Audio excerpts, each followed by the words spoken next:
በስመ አብ ወወልድ ወመንፈስ ቅዱስ አሃዱ አምላክ አሜን።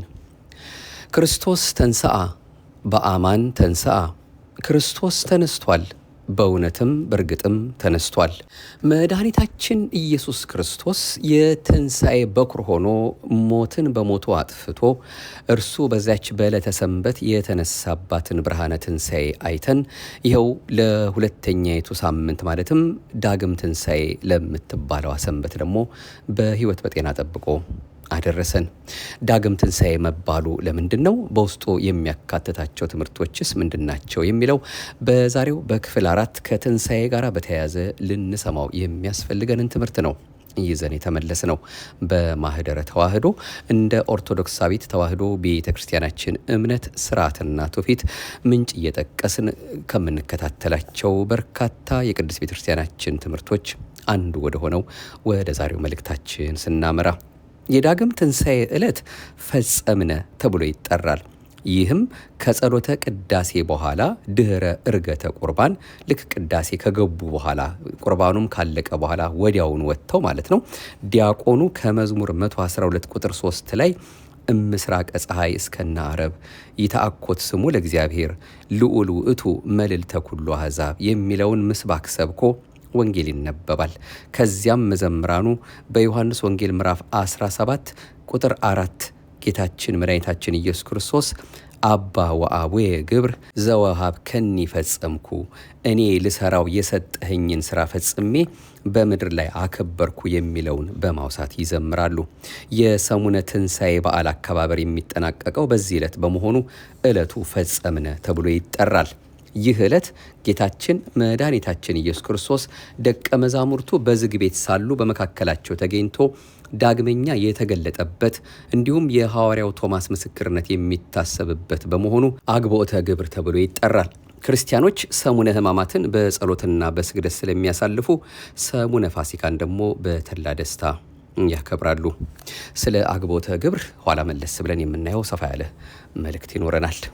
ምሕረት ደግነቱን አብዝቶ ለዚህ ሰዓትና ደቂቃ ዳግም ለዳግም ትንሣኤው እንድንደርስ የረዳን የደገፈን ያቆመን ያበረታን እኛ ከማናቀው እርሱ አምላካችን መድኃኒታችን ኢየሱስ ክርስቶስ ከሚያቀው ሰይጣን እኛን ሊጥልበት ከሸመቀው ከተለያየ ፈተና ጠብቆና ሰውሮ ዕድሜውን አበድሮችን ቀን ዳግም የምስጋና የንስሐ ዕድሜም አድርጎ ስለሰጠን ክብርና ምስጋና ለገናና ስሙ ለትንሣኤው ጌታ ለመድኃኔዓለም ይሁንልን።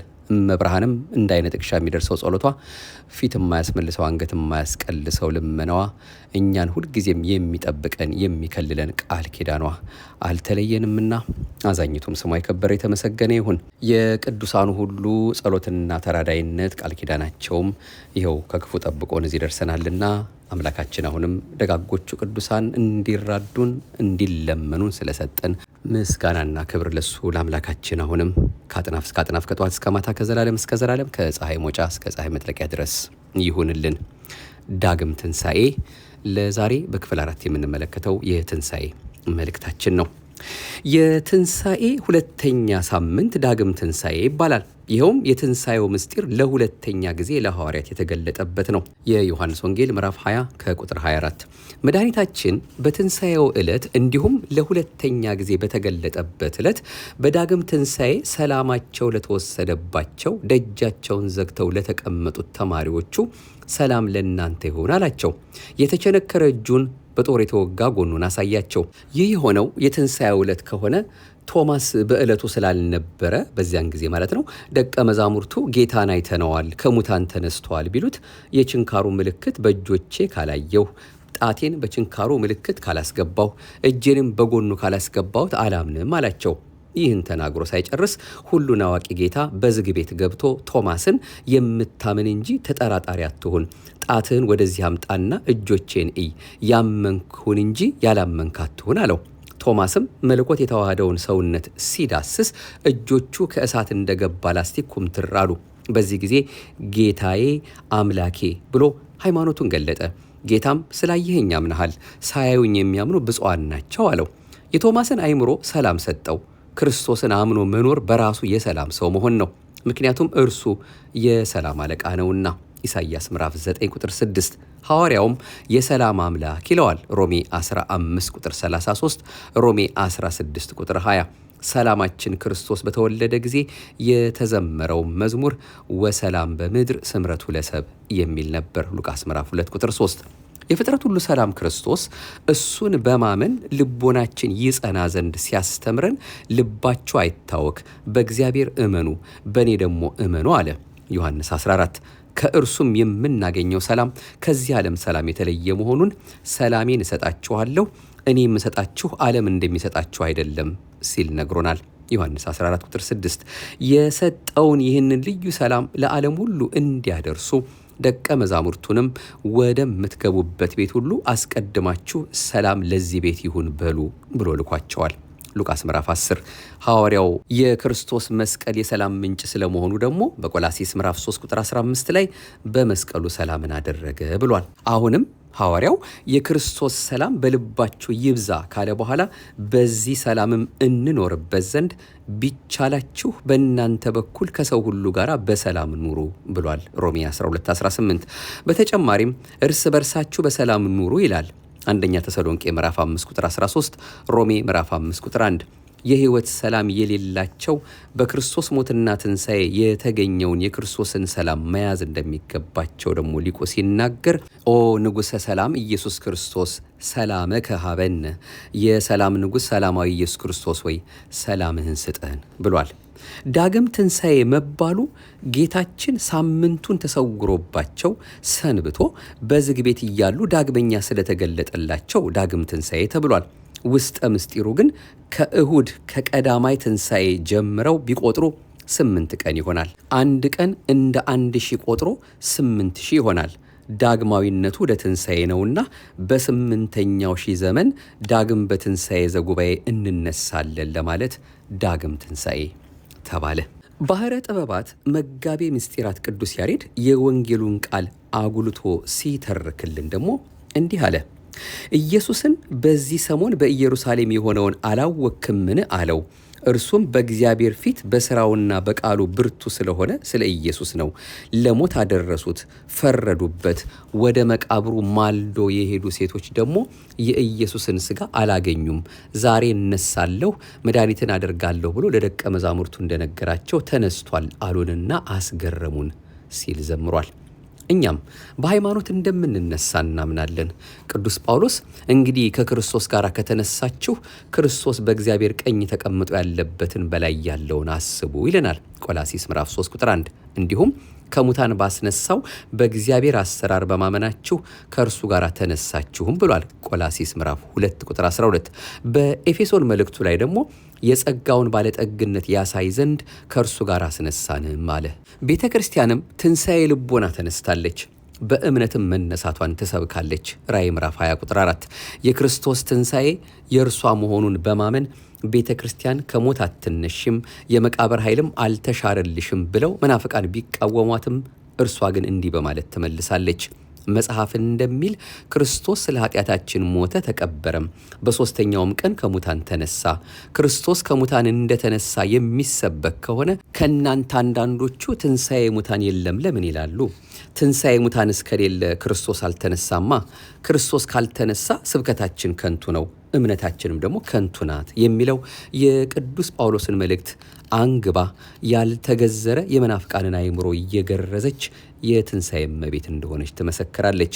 ቤተ ክርስቲያን የምሰብክለት የሲኦልን መንግሥት ያፈረሰው የትንሣኤው ጌታ ክርስቶስ የፍጥረት ሁሉ መመኪያ እንደሆነ ሊቁ እንዲህ ይላል። ለአሕዛብ ምክሆሙ፣ ለጻድቃን ሞገሶሙ፣ ለድኩማን ጽንኦሙ እያለ በገለጸበት ለሕዝቦች መመኪያቸው፣ ለጻድቃን ሞገሳቸው፣ ለድኩማን ጽናታቸው የሆነ ወልድ ዋሕድ ሞትን ድል ነሳው፣ ትንሣኤውን በሰንበት አደረገ ሲል ተቀኝቷል። ዳግመኛም የአዳምን መቃብር ረግጦ ከሙታን ተለይቶ ተነሳ፣ በትንሣኤውም ሰላምን አደረገ፣ ለጻድቃንም አበራ በማለት ዘምሯል። ከላይ ባጭሩ ለመግለጽ እንደሞከር ነው የዳግም ትንሣኤ ዕለት ቅዳሴው እንዳበቃ ድህረ ቁርባን ወይም ደግሞ ከቁርባን ከተመለሱ በኋላ ማለት ነው ወዲያውኑ አባቶቻችን ውጭ ወጥተው ማለትም ያው አውደ ምሕረቱ ላይ ማለት ነው የዮሐንስ ወንጌል ምዕራፍ 17 ሙሉ ይነበባል። እኔ ላደርገው የሰጠኸኝን ስራ ፈጽሜ በምድር አከበርኩህ፣ የኔ የሆነ ሁሉ ያንተ ነው፣ ያንተውም የኔ ነው፣ ከጥፋት ልጅ በቀር ከእነርሱ ማንም አልጠፋም የሚሉ መልእክቶች የሚነበቡበት ነው። ታዲያ በዚህ ዕለት ከወንጌሉ አስቀድሞ ምስባክ እንደሚሰበክ ቅድም ተናግረን ነበር። መዝሙር 112 ማለት ነው። እምስራቀ ፀሐይ እስከነ አረብ፣ ከፀሐይ መውጫ እስከ ፀሐይ መግቢያ ድረስ ወይም ከምስራቅ እስከ ምዕራብ ድረስ ይትአኮት ስሙ ለእግዚአብሔር፣ የእግዚአብሔር ስሙ ይክበር ይመስገን። አሁን ምስጋናው ከምስራቅ እስከ ምዕራብ ባለው ተወስኖ አይደለም፣ ወሰን ለሌለው አምላክ ወሰን የሌለው ምስጋና ማቅረብ ይገባል ሲል ነው። ልዑል እግዚአብሔር መልዕልተ ኩሉ አሕዛብ፣ እግዚአብሔር ከአሕዛብ በላይ ልዑል አምላክ ነው። አንድም አሕዛብ ከሚያመልኳቸው አማልክት በላይ ከፍ ከፍ ያለ ልዑል አምላክ ነው ተብሎ ትርጓሜ ያለው መልእክት ያለበት ምስባክ ነው ማለት ነው። ምስራቀ ፀሐይ እስከነ አረብ የሚለው መዝሙር 112 ቁጥር 3 ላይ ያለው የዮሐንስ ወንጌል ምዕራፍ 17 ከቁጥር 1 ጀምሮ ያለውን መሰረታዊ ሐሳብ የተወሰኑትን ጭብጦችን ብቻ ለማየት እንሞክራለን። ከዚያ በማስቀደም ግን አግብኦተ ግብር ምን ማለት ነው የሚለውን ከላይ አንስተነዋልና እሱን እንተርጉምና ወደ ቀጣዩ እንሄድ። አግብኦተ ግብር ማለት የሥራ መመለስ ማለት ነው። አንድም የሥራ መግለጫ ሪፖርት ማቅረብ እንደማለት ነው። እንዲህም ሲባል አብ የማያውቅ ወልድ ብቻ የሚያውቅ ሆኖ ወልድ ምን ምን እንደሰራ ለአብ የሚነግረው ሆኖ አይደለም። ላደርገው የሰጠኸኝን ፈጽሜ በምድር አከበርኩ፣ የኔ የሆነ ሁሉ ያንተ ነው እያለ በሚናገርበት ጊዜ ልክ ለሱ ሪፖርት እንደማቅረብ አይደለም፣ ለአባቱ ለባህሪ አባቱ ለአብ ማለት ነው። ይህ እንግዲህ ወልድ አላዋቂ የሰውን ባህሪ መልበሱን ለማጠየቅ ነው። ጌታችን ኢየሱስ ክርስቶስ ሞትን ድል አድርጎ ከተነሳ በኋላ ለባህሪ አባቱ ተልእኮውን መፈጸሙን የተነገረውን ትንቢት አንድም ሳያስቀር መፈጸሙን መግለጫ የሰጠበት መታሰቢያ አግብኦተ ግብር የሚል ስያሜ አግኝቷል። በቤተ ክርስቲያን በዚህ ዕለት ከቅዳሴ በኋላ ራሱን የቻለ ስርዓት አለው። ስርዓተ ቅዳሴው እንደተጠናቀቀ ዲያቆኑ በአምደ ወርቁ ላይ ቆሞ እምስራቀ ፀሐይ የሚለውን ምስባክ ይሰብካል። ወንጌል ተነቦ እንዳለቀ ሊቃውንቱ አያይዘው ሁለት አብይ አቡን ይመራራሉ። ሁለቱ አብይ አቡኖች ምሳሌው አንዱ በግርጌ አንዱ በራስጌ ሆነው የታዩት የሁለቱ መላእክት ምሳሌ ናቸው። ሊቃውንቱ አቡኖቹን በዝማሜ፣ በጸናጽል፣ በመረግድ፣ በአመላለስና በጽፋት ብለው ይጨርሳሉ። ቅዱስ ያሬድ የወንጌሉን ቃል መነሻ አድርጎ እንዲህ ሲል ተቃኝቷል። ጌታችን በወንጌሉ እንደተናገረው አባት ወይ የሰጠኸኝን ሥራ ፈጸምኩ፣ ስምህን ለሰው ልጅ ተናገርኩ፣ አባት ወይ በምስጋና አመስግነኝ በማለት ለክርስቶስ የሚቀርበው ምስጋና ከአብ ምስጋና ጋር እየተካከለ እንደሆነ ገልጿል። ምንም እንኳ ከሰማይ ወደ ምድር ቢወርድ የሰውን ስጋን ቢዋሃድ ክብሩ ከአብና ከመንፈስ ቅዱስ እንዳላነሰ ለማስረዳት ነው። ቅዱስ ያሬድም ሰው ቢሆንም ክብሩ እንዳልጎደለ ሲናገር ከህልውናው የማይጎል መንግስቱ የማይሻር አገዛዙ የማይፈርስ የማይናወጥ ወልድ በፈቃዱ ታመመ፣ ሞተ፣ ተነሳ፣ ቅዱሳት እጆቹ ተቸነከሩ፣ ስለኛ ታመመ፣ ሞተ በማለት በዜማው መስክሯል። ጌታችን ሞትን ድል አድርጎ ከተነሳ በኋላ የባህሪ አባቱን ፈቃድ፣ የራሱን ፈቃድ፣ የመንፈስ ቅዱስን ፈቃድ መፈጸሙን ካወጀ በኋላ ደቀ መዛሙርቱን ወደ ባህሪ አባቱ አቀረባቸው፣ አስባረካቸው፣ መሰከረላቸው። ቅዱስ ያሬድ የወንጌሉን ቃል ጠቅሶ ታዲያ እንዲህ አለ። ክርስቶስ እንዲህ አለ፣ ልሰራው የሰጠኸኝን ሥራ ፈጸምኩ፣ ስምህን ለሰዎች ተናገርኩ። አባት ወይ ሕያው አምላክ አንተን ይወዱ ዘንድ ስምህን ለሰው ተናገርኩ። አባት ሆይ ካንተ የተነሳ ባንተ ዘንድ ቅዱሳን የሆኑ ዘንድ ቀድሳቸው። ዓለም ሳይፈጠር የነበረ የአባቴን ጌትነት የኔንም ጌትነት ይናገሩ ዘንድ እኔ ባለሁበት ደግሞ በዚያ ከኔ ጋር ይኖራሉ በማለት ጌታችን ለባህሪ አባቱ በለበሰው ሥጋ የሰጠውን የመጨረሻውን ምስክርነት ተናግሯል። ቀድሳቸው ማለቱ አክብራቸው ማለቱ ነው። ክርስቶስ የማይቀድስ የማያከብር ሆኖ አብ ብቻውን የሚቀድስ የሚያከብር ሆኖ አይደለም። መቀደስ ማክበር የጋራ ገንዘባቸው እንደሆነ ለማጠየቅ ነው እንጂ። አባ ሕርያቆስ በቅዳሴው አብ ወወልድ ወመንፈስ ቅዱስ ይቀድሱ፣ አብ ወልድ መንፈስ ቅዱስ ይቀድሳሉ በማለት እሪናቸውን ነግሮናል። እኔ ላደርገው የሰጠኸኝን ሥራ ፈጽሜ በምድር አከበርኩ ሲልስ ምን ማለቱ ነው? ጌታችን መድኃኒታችን ኢየሱስ ክርስቶስ እስካሁን ድረስ ከሐዋርያት ጋር ሲነጋገር መጥቶ ነበር። ከእንግዲህ ወዲህ ግን ከአብ ጋር ይነጋገራል። ይህን ተናግሮ ወደ ሰማይ ቀና ብሎ አይቶ እንዲህ አለ። አባቴ ሆይ ልጅህን ትገልጠው ዘንድ ልጅህም አንተን ይገልጥ ዘንድ ጊዜው ደረሰ።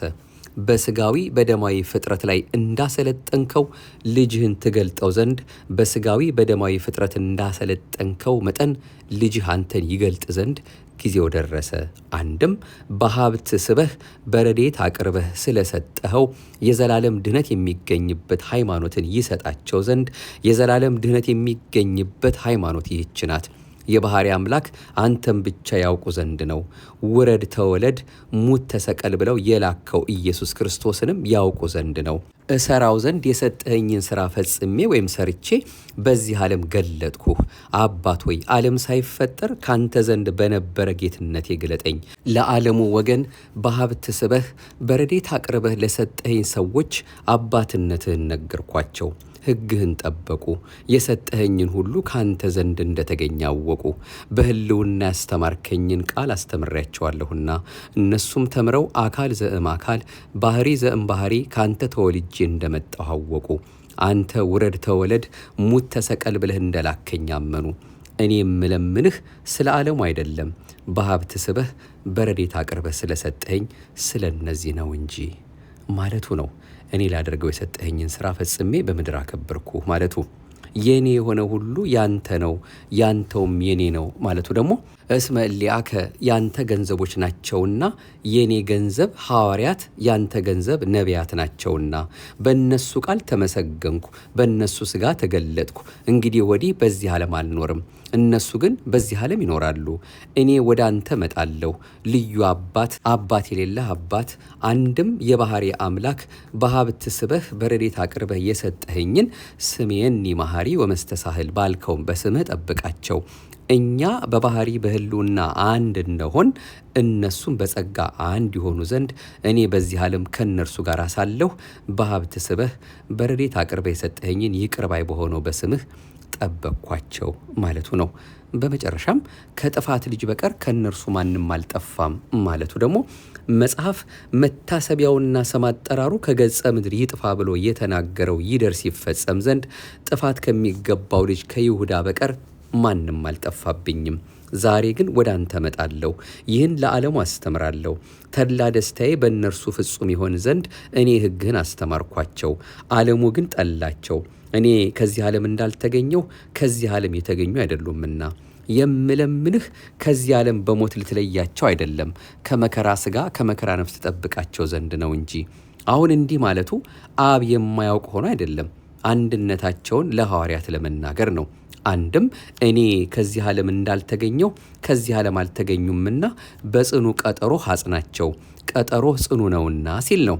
አንድም በአካላዊ ቃልህ አጽናቸው፣ ቃልህ አካላዊ ነውና እኔን ውረድ ሙት ተሰቀል ብለህ እንዳልከኝ እኔም እነሱን ሙቱ ተሰቀሉ ብዬ ወደዚህ ዓለም እልካቸዋለሁ። ስለ እነሱ በመስቀል ተሰቅዬ ነፍሴን ከሥጋዬ እለያለሁ።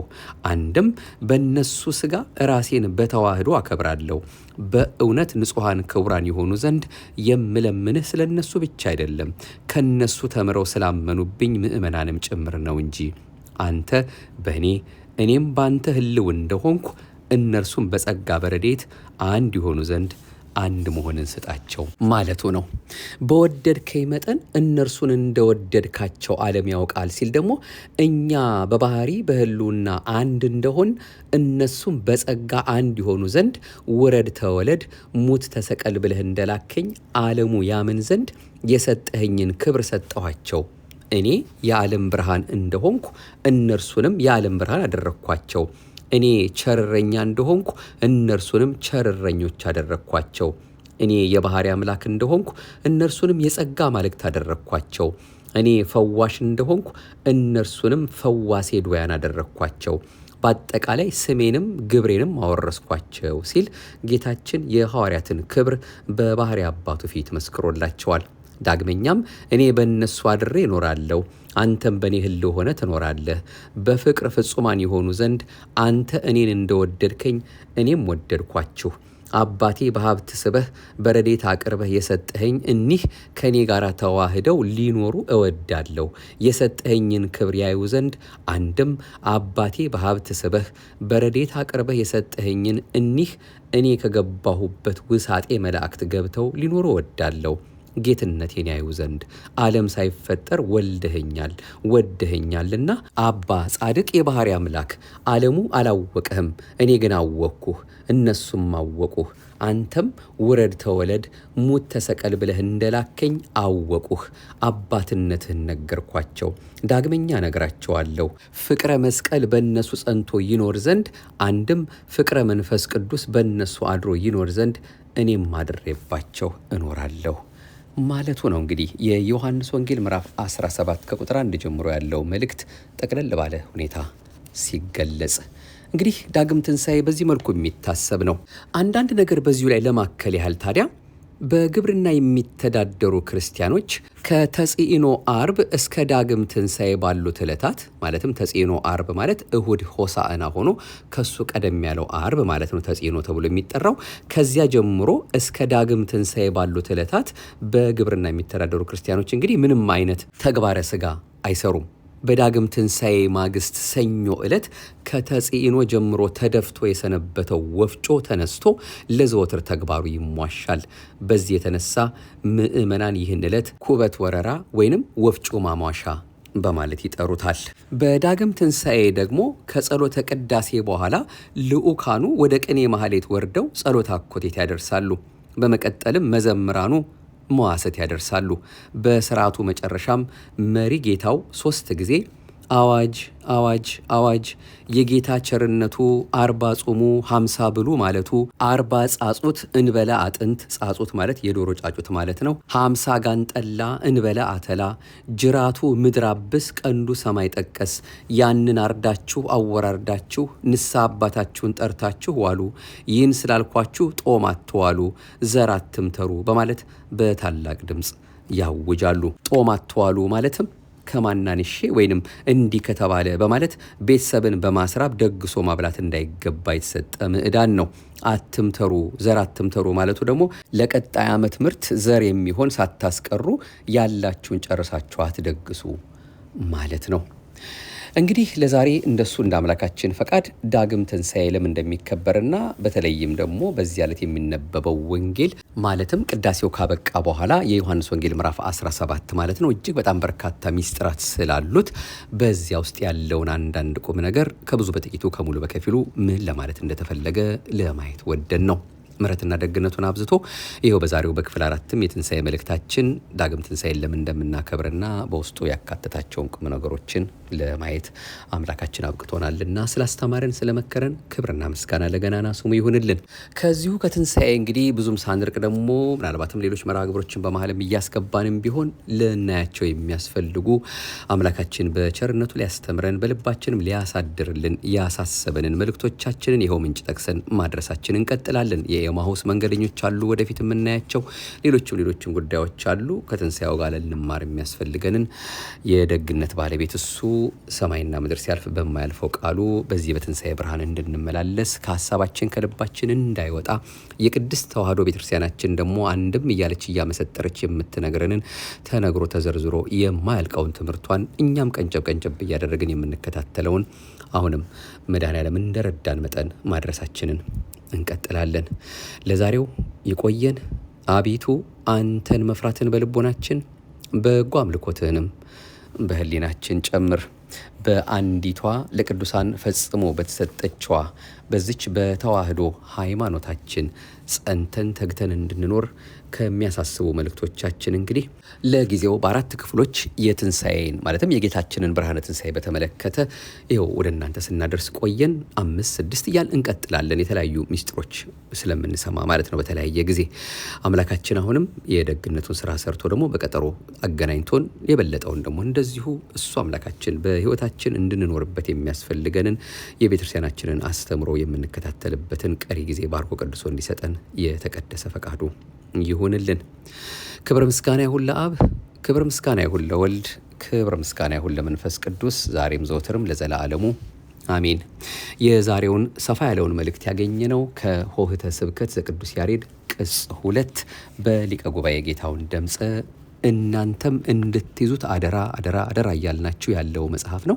መቼስ እንደው እንደ እግዚአብሔር ፈቃድ መጽሐፍን በእጅ መያዝ ወይም መጽሐፍትን በእጅ መያዝና የምንፈልጋቸው ነገሮች እንኳ ሲኖሩ ገለጥ አድርገን ማየትን የመሰለ ነገር ስለሌለ ይህንን መጽሐፍም ሆነ ሌሎችም ሁሉ ምንጭ አድርገን ወደ እናንተ የምንጠቅሳቸውን ለእናንተ ያዙት ማለታችን መቼ እንደሚጠቅመን አናውቀውም። ለእኛ ባይሆን ለልጆቻችን፣ አጠገባችን ላሉ፣ ለዘመድ ለአዝማድ ሁሉ እንደ መረጃ እንደ ማጣቀሻ አድርገን ለራሳችንም ሕይወት እንዲሆነን ለሚያደምጡም ደግሞ በተለያየ መልኩ እንዲሰሙና እንዲለወጡበት እንዲሁም ጥያቄም ሲመጣ ደግሞ ምላሽ እንዳናጣ የሚያደርጉን ስለሆነ መጽሐፍትን መያዛችንን ትኩረት ሰጥተን እንድናደርገው እንድንይዘው ያስፈልገናልና ይህንን እንደው ለመጠቆም ያህል ነው። ሊቀ ጉባኤ ጌታውን ደምፀ ይህን መጽሐፍ ጽፈው ስለሰጡን መድኃኔዓለም ኢየሱስ ክርስቶስ በእውነት በእድሜ በጸጋ ይጠብቅልን። በእሳቸው የተጻፉ ሌሎች መጽሐፍትን በእጃችን አሉ። እነሱንም እንዳስፈላጊነቱ እያገባን አለፍ አለፍ እያልን የምንመለከታቸው ጉዳዮች ይኖሩናል። ሁለተኛው ምንጫችን መዝገበ በረከት ዘሰሙን ቅድስት የተባለው ደግሞ ከሆሳዕና እስከ ትንሣኤ ድረስ የተደረጉትን ነገሮች ሁሉ አብራርቶ የሚነግረን በቀሲስ ሰሎሞን ወንድሙ መታፈሪያ ተጽፎ በ2013 ዓ.ም በታተመው ክልስ እትም ላይ ያገኘነውን ነው ይህንንም ያመጣ ነው። ይህንንም በተለይ ደግሞ እንደዚሁ በተለይ በዚህ በሰሙነ ሕማማት የምናደርጋቸውን ስርዓቶችና በውስጡ ያካተታቸውን ሚስጥራትን የያዘ ስለሆነ ይህንንም ብትይዙት እጅጉን ትጠቀማላችሁ ብለን ለእናንተ ይህንን እንጠቁማቸዋለን። መዝገበ በረከት ዘሰሙን ቅድስት ይላል። ሰሙን ቅድስት የተባለው ሰሙነ ሕማማትን ነው። አባቶቻችን በእውነት እግዚአብሔር አምላካችን ጸጋውን በረከቱን አብዝቶ ይስጥልን፣ በእድሜ በጸጋ ይጠብቅልን። እኛንም የሰማነው ቃል ከሳሽ ወቃሽ ፈራጅ እንዳይሆንብን በልባችን ጽላት ይጻፍልን። ሀገራችን ኢትዮጵያን በዓይነ ምሕረቱ መድኃኔዓለም ይመልከትልን፣ ደጉን መልካሙን ያቀርብልን፣ ህዝባችንን ከዓይነ ሞት ይሰውርልን። እኛም በመውጣት በመግባታችን እሱን እያሰብን ትላንት ከትላንትና ወዲያ በሕማማቱ በጾሙ ስናሳየው የነበረውን ትጋት የበለጠ በእውነት እግዚአብሔር አምላካችን እሱ የትንሣኤው ብርሃን ሆኖን መንገዱን እያሳየን እየመራን በዚያ በነበረን ትጋት አብልጠን አብዝተን እንድንኖር በጸሎት እንድንቆም በሃይማኖት እንድንጸና በምግባር እንድንቀና ከእሱ ከአምላካችን የሆነውን ነገር ሁሉ እንድንቀበልና የኛን ፈቃድ ወስዶ የሱን ፈቃድ ብቻ እየፈጸምን ከዚህ በኋላ ላለው ቀሪ ዘመናችን እንኳ እርሱ መድኃኔዓለም በረከቱን እያበዛልን ጸንተን እንድንኖር እንድንመላለስ ይችን እምነት እንድናውቃት እንድንረዳት እንድንኖርባት እንድንመላለስባት ያስፈልገናልና አሁንም መድኃኔዓለም እንደ ባለ አእምሮ እንድናስብ በልባምነት በማስተዋል እንድንመላለስ ደግነቱን እንዲያበዛልን መጨረሻችንን ስለ እናቱ ስላዛኝቱ ብሎ እንዲያሳምርልን ፈቃዱ ይሁንልን።